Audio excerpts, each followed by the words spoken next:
Sobat Cakep, dimanapun kamu berada, kita kembali lagi di Bona Podcast ya. Kali ini akan membahas seputar kuliner, makanan yang mulai rasanya manis, yang asem, kemudian yang pahit juga ya. Kadang orang-orang itu suka pengen makan yang rasa-rasanya gimana gitu. Oke, kali ini ada narasumber yang suka banget nih sama kulineran. Selamat datang di Bona Podcast.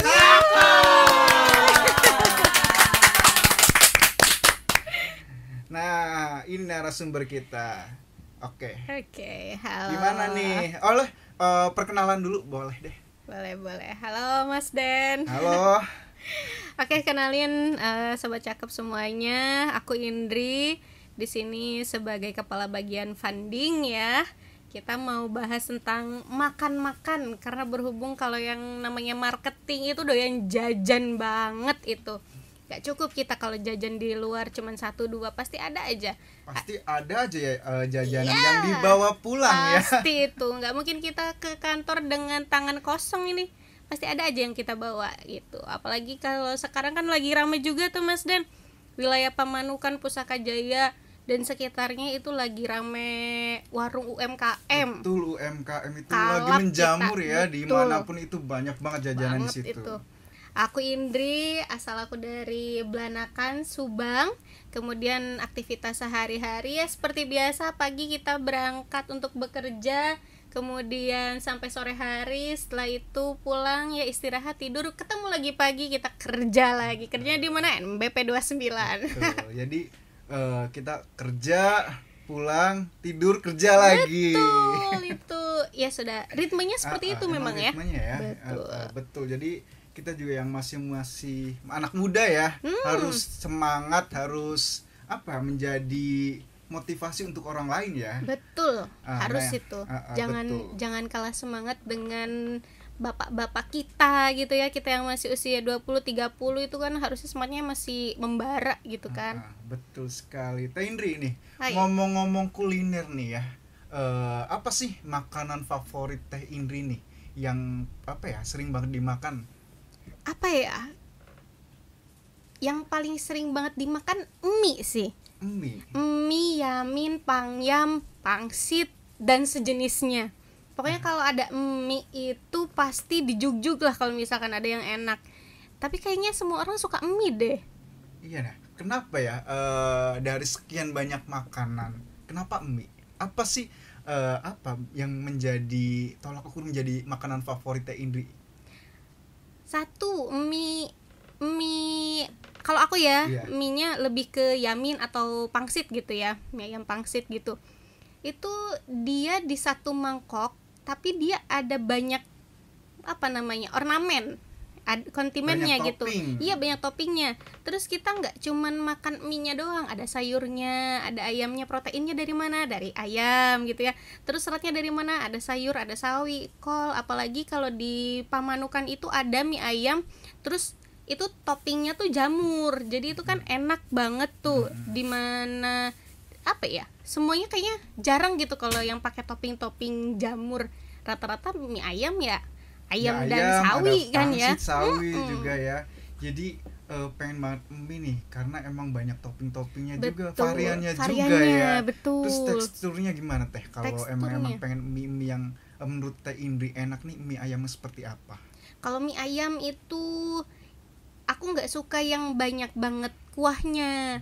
Jadi kuah ada dari ayamnya tapi sedikit aja gitu. Kalau di sini mah bahasanya nyemek ya. Ya, kurang lebih gitu, kayak gitu. Ya, mending yang nyemek gitu. Jadi dia tetap ada rasa tetap ada kuah sedikit tapi nggak yang terlalu banjir kayak bakso kan. Mie bakso itu kan memang yang namanya mie bakso gitu, pasti kuahnya lebih banyak. Kalau mie ayam itu lebih enaknya yang kuahnya lebih sedikit. Gitu. Kalau Mas Den gimana? Seneng? Kalau aku nih ya. Iya. Sukanya juga yang berkuah-kuah, bakso juga, mie ayam juga suka karena ada kuahnya kan ya. Kuah jadi bikin seger, pedes-pedes gimana. Apalagi kita ya yang ada di lapangan itu pulang-pulang makan bakso, makan mie ayam itu seger banget. Itu enak banget bener. Betul sekali tuh. Panas-panas kita makannya yang seger-seger, pedes, tapi jangan terlalu sering sih. Nanti panas dalam ya, iya. Teh. Nah, Teh, tadi kan mie ayam. Nah, ada nggak sih apa ya, kuliner yang di sekitar Pantura, Subang Utara nih, yang rekomendasi nih dari Teh Indri? Ada nggak ya? Boleh dong dikasih tahu lah kita, biar varian-varian makanan-makanan juga bisa kita pilih, bisa kita juk-juk ya tadi. Ada sih, ada, tapi kayaknya semua warga Pamanukan, Pusaka Jaya dan sekitarnya pasti tahu dan nggak asing dengan mie ayam atau makanan-makanan ini nih. Yang pertama ada Yamin yang di depan Yayasan Bunda Maria. Itu Yamin yang paling terkenal dan legend. Katanya legend. Itu dari dulu itu udah ada. Udah dari zaman penjajahan kali. Entahlah ya, pokoknya dari sebelum aku masuk sini juga udah ada itu. Bahkan mungkin dari zaman orang tua kita juga udah ada itu Yamin itu. Itu enak. Itu teksturnya lebih ke yamin ya, jadi nggak ada kuahnya. Kalau toh kita mau kuah itu dikasih ada kuah baksonya terpisah gitu, jadi kita bisa racik sendiri gitu. Terus kalau mie ayam di sekitar Pamanukan itu ada mie ayam jamur tadi yang aku bilang tuh. Itu tuh mie ayam sederhana banget, sederhana tapi rasanya enak. Tapi gitu. Enak gitu ya. Enak. Kelihatannya warnanya sederhana, tapi kalau emang rasanya enak pasti konsumen juga akan kembali lagi ke situ. Dan murah itu betul, sih betul. Udah enak gitu ya, terus murah, porsinya banyak, itu mengenyangkan sekali sih. Di Pamanukan juga ya. Terus ada satu mie ayam yang belum aku coba sampai sekarang, penasaran soalnya kalau lewat itu pasti rame. Gimana tuh Teh tempatnya? Masih sama di sekitaran Pamanukan. Di Pamanukan. Mie ayam pusaka atau apa gitu namanya. Gerobaknya warna hijau itu, pokoknya pinggir jalan banget, itu rame terus. Sempet pengen mampir tapi belum kesampaian karena ngantri gitu ya? Rame. Penasaran antri. Itu pasti itu enak kali ya, karena emang kayaknya antri panjang gitu ya. Bener. Nah itu. Terus nih selain mie ayam tadi kan ada apa lagi nih rekomendasi makanan di Subang Pantura? Subang Pantura ya. Subang Pantura itu kita terkenalnya dengan seafood sebenarnya ya. Iya, karena emang deketnya pantai Betul, utara ya. Karena kita pantai utara, kita banyak pelelangan yang di sekitar wilayah kita nih. Kayak di Pusaka aja di sini kita ada Patimban. Patimban ya. Itu di sana kita ada 2 warung seafood, rumah makan seafood. Itu yang kita termasuk sering sih kita main ke sana untuk makan-makan gitu ya. Ya masakan olahan itulah, ikan bakar, terus cumi saus Padang, saus tiram, terus ada udang bakar, udangnya gede-gede lagi. Macam-macam seafood lah ya Teh. Iya, di situ terus ada ya. juga ini gombyang, ikan manyung. Apa tuh gombyang? Nah, itu kalau orang Pantura itu biasanya pasti tahu sih harusnya nih. Itu yang bumbu kuning gitu ya. Iya, itu kepala ikan gede. Satu mangkok gede itu isinya kepala ikan, di bumbunya bumbu kuning gitu, tapi dia dominan rasanya seger, pedas gitu. Tapi enak itu. Beberapa rekomendasi ya. Kalau teman-teman main nih ke daerah Subang Utara nih, tadi ada mie ayam yang ada di Pamanukan. Kemudian ada ikan seafood. Iya, seafood dan itu enak. Gombyang itu juga salah satu makanan khas Pantura. Bener. Ya. Nah, kemudian nih Teh, aku mau nanya, pernah nggak sih Teteh nih makan makanan yang menurut Teteh rasanya aneh? Pernah nggak? Pernah. Kalau aneh itu mungkin karena baru nyoba, entah itu memang karena rasanya yang bukan tidak enak ya, tapi ini karena baru nyoba jadi aneh gitu, teksturnya di mulut tuh kayak ini apaan gitu. Kayak kalau sekarang aja banyak banget nih minuman aja deh, ke minuman, sesimpel minuman ya, karena kita paling sering itu menemukan berbagai macam minuman, kayaknya setiap bulan itu ada aja minuman baru. Kayak inovasi baru ya. Kayak sekarang aja matcha itu ada berbagai macam nih toko-tokonya gitu ya yang jualan matcha ini. Sampai sekarang aku masih belum bisa menemukan kenikmatan matcha itu ada di mana. Tolong dong Mas Den, kasih tahu aku. Aku juga nggak tahu ini matcha tuh kayak, kalau bahasa Sina suket ya. rumput ya. Orang-orang tuh kayak ini rasa matcha tuh kayak apa ya, rasa rumput iya, gitu. itu makanya bingung kan spesialnya ya? Gitu. Tapi banyak banget dari teman-teman kita yang ya seneng Iya, gitu seneng mereka. gitu ya, malah matcha tuh kayak apa ya, kayak ada rasa-rasa itu matcha dari Jepang kali ya, apa dari Iya, Korea memang itu rasa Jepang kayaknya. Jepang ya, itu nggak kayak tahu deh teman-teman. teman-teman kalau Iya, tahu komen koreksi ya deh, koreksi di bawah. pokoknya. Itu kan kayak rasanya kayak otentik, ada rasa-rasa entah itu tumbuhan ya, tapi teman-teman suka gitu loh, banyak orang tuh suka. Iya, betul. Pengen nyobain gitu. Aku juga pertama ini merasakan minuman matcha ya, itu rasanya tuh aneh banget. Sama berarti ini. Bener. Aneh kan? Aneh, kayak apa ini ya, ijo-ijo. Kayak ijo-ijo apa gitu, kental kan gitu. Iya. Teksturnya, tapi pas awal nyobain tuh kayak aneh, tapi nanti kelamaan kayak enak ya gitu ya. Nah itu makanya kayak kalau aku sampai sekarang belum bisa menemukan titik enaknya itu loh. Tapi suka penasaran, kalau ada yang baru ya pasti beli gitu kan. Penyoba. Iya. Terus kan emang matcha tuh ada pahit-pahitnya gitu ya. Tapi pahitnya lebih enak. Kalau kopi kan emang jelas itu pahitnya karena ada kandungan apa namanya itu, kafeinnya juga. Nah kalau matcha aku nggak tahu. Terus ya itu tadi, aku belum menemukan titik nikmatnya matcha itu ada di mana. Itu sih yang aneh ya. Terus kalau misalkan yang lainnya yang aneh apalagi? Ada lagi nggak coba yang rasanya menurut Teh Indi tuh ini rasa apa gitu ya? Ada nggak ya? Coba? Sebenarnya ya kayak mochi. Itu kan makanan Pasundan ya, Sunda ya, mochi kayak kenyal-kenyal isi kacang gitu kan. Emang rasanya gimana Teh?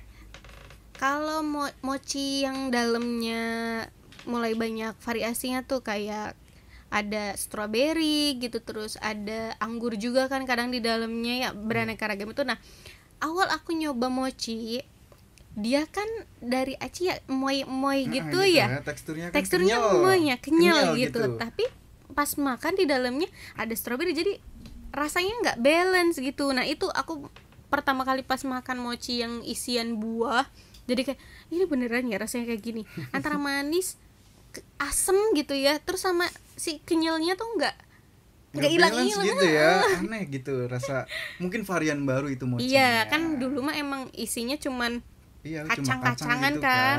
Kalau enggak ya iya kacang. Kan mochi itu sebenarnya dari yang paling familiar itu kan dari Sukabumi tuh, mochi yang lampion tuh. Kalau misalkan teman-teman tahu ada mochi lampion itu khas Sukabumi, itu enak. Kalau itu aku doyan tuh. Tapi beranjak ke sini makin banyak jenis mochi dengan ukuran yang beragam, makin gede-gede.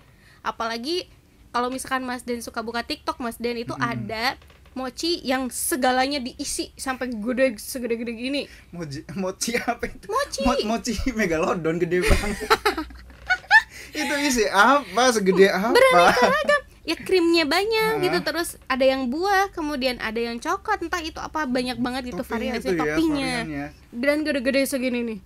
Aku nggak ngerti sih itu cara menikmatinya gimana. Oh ya itu kayak mochi inovasi sekarang kan emang makanan sekarang tuh inovasinya keren-keren. Betul. Ya. Ada banyak banget kreativitas masyarakat membuat makanan. Jadi kita ngelihatnya tuh kalau ada yang viral pasti kita didatengin. Nah, betul kan?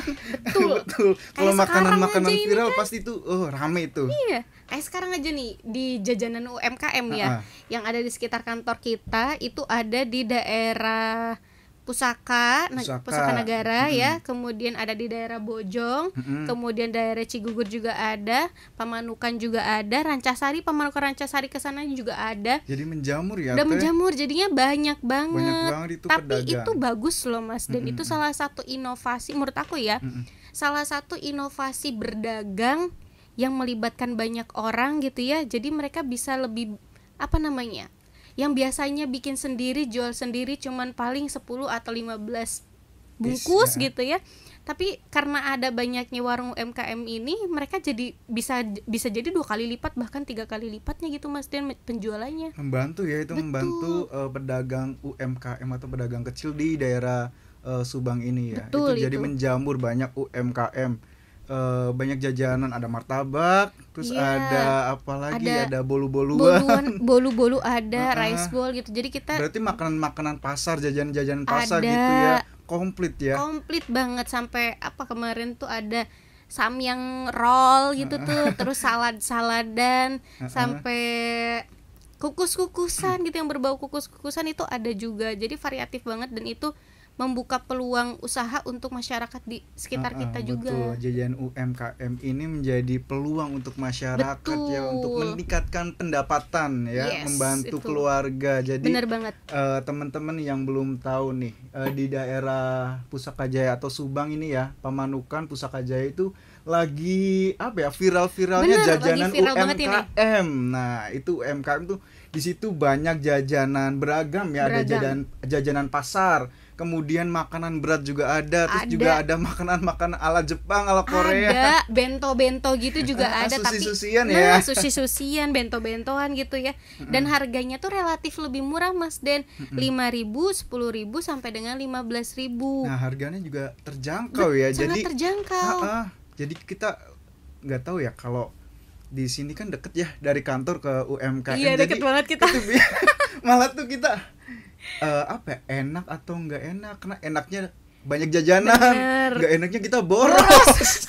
Jajan terus kan tiap hari, jajan terus itu banyak sampai berapa puluh ribu kita beli di skala. Kalau di situ ya cuci mata, cuci makanan, cuci mata. Karena pengen makanan ya banyak banget di situ. Kayak lapar mata kayaknya kita. Lapar mata, betul. Iya. Kayak banyak apa ya, pengen beli ini itu, pengen lagi yang ini udah beli tapi yang itu pengen juga ya gitulah. Tapi kalau misalkan kita bandingkan dengan kita beli jajanan atau mungkin kita makan di kafe-kafe gitu ya Mas Den, kayak misalkan kita beli makan atau mampir di kafe nih, makan dan minuman aja itu udah berapa gitu kan. Udah pasti di atas 50.000. Tapi kalau kita jajan ke UMKM 50.000 itu udah bisa dapat banyak ya, bisa dapat 5 sampai 10 item itu. Karena ada variasi yang harganya 5.000, nasi goreng ada yang 5.000, cilok 5.000 dengan wadah yang sudah rapi gitu kan. Ada stiker-stiker dari UMKM-nya, dan itu menandakan bahwa masyarakat di sekitar kita itu ternyata banyak loh yang mereka sebenarnya bisa bervariasi, berinovasi untuk masak gitu ya. Cuman mereka nggak tahu mungkin harus dagangnya di mana. Iya, market pasarnya tuh belum tahu gimana. Betul. Mereka tuh punya keinginan apa ya? Berdagang. Cuma tempatnya di mana, tapi terus juga mau jualannya di mana. Nah, takut ini salah laku, satu betul. Gitu kan. Ini kan salah satu inovasi ya UMKM betul. Ini ya, jajanan UMKM. Jadi menjadi wadah. Benar ya, banget. Menjadi wadah untuk pedagang-pedagang kecil. Di situ biar meningkatkan pendapatan. Betul, makanya ya ini untuk sobat podcast yang ada di sobat Bona podcast, Bona podcast nih ya, yang ada di wilayah Pamanukan, Pantura khususnya ya. Kalau misalkan teman-teman melihat ada warung UMKM, coba deh mampir, karena di sana banyak banget variasi jajanan yang harus dicobain. Salah satunya itu. Iya, karena banyak harus cobain semua. Harus dicobain semua. Salah satu cara kita untuk meningkatkan pertumbuhan ekonomi di sekitar kita ya ini. Membeli jajanan dari para UMKM gitu, supaya uangnya muter lagi. Dan ini selaras nih dengan kita perbankan gitu ya. Apalagi kita nih dari NBP sendiri, kita juga punya produk gitu ya. Entah itu nanti dari segi simpanannya atau pinjamannya gitu, untuk membantu para UMKM meningkatkan lagi penjualannya. Oke teh, tadi panjang lebar ya kita ngobrol soal tadi mie ayam. Kemudian tadi masakan gombyang, sampai UMKM ya, jajanan-jajanan viral. Betul. Nah, kita haus nih, minum dulu yuk. Nih ada gelas cantik dari NBP 29. Oke deh. Nah, oke teh, nih kan dari tadi ngomongin pedagang, UMKM ya, jajanan nih. Kasih tips dong boleh untuk masyarakat, untuk teman-teman Bona Podcast di sana, pemirsa yang lainnya, gimana sih cara menyimpan uang ya biar nggak boros gitu teh? Ada nggak sih tips-tips yang boleh deh disampaikan di Bona Podcast ini? Oke, boleh. Ada lah gitu. Apalagi kita di perbankan ya, khususnya BPRN BP 29. Apalagi untuk para pedagang UMKM gini ya, yang ada keinginan untuk menyimpan dari hasil jualannya gitu ya, meskipun nominalnya kecil gitu. nggak yang besar-besar, itu bisa banget di kita ya semuanya. Untuk para warga Pusaka Jaya dan sekitarnya, Subang dan sekitarnya lebih umumnya gitu ya. Kalau di kita itu ada satu produk tabungan namanya tabungan pundi, poin dan undian. Jadi produk kita ini nabungnya bebas gitu Mas Dian. Bebas dan minimal setorannya itu 10.000 kita. Jadi meskipun pedagang-pedagang yang jualannya masih UMKM gitu ya, masih warung-warung kecil, mereka kan pasti pengen punya simpanan ya. Nah, tapi mereka kadang bingung kalau misalkan harus datang ke perbankan gitu ya, ke kantor-kantor bank yang lain, nabungnya harus gede gitu ya. Jadi lebih mudah, terjangkau juga ya. Betul. Jadi masyarakat ini lebih dimudahkan untuk menyimpan uangnya. Oke Sobat Cakep, itu tadi cerita dari narasumber kita Teh Indri nih yang doyan banget jajan sih lebih tepatnya. Ya dari dari marketing ya Teh. Betul. Biasanya marketing bawa jajanan, ada bawa seblak lah, bawa segala-gala macem. Tadi juga pokoknya udah dikasih tips menabung ya dari Teh Indri, dari pedagang UMKM. Terus juga ada rekomendasi makanan ya, tempat makan di sekitar Subang Utara. Ini menjadi menjadi rekomendasi kita ya, referensi untuk cari makanan-makanan di daerah sini. Oke Sobat Cakep, mungkin kali ini cukup sampai sini ya. Terima kasih Teh Indri sudah menjadi narasumber di Bona Podcast kali ini. Oke Sobat Cakep, kali ini kita cukupkan dan sampai jumpa. Bye.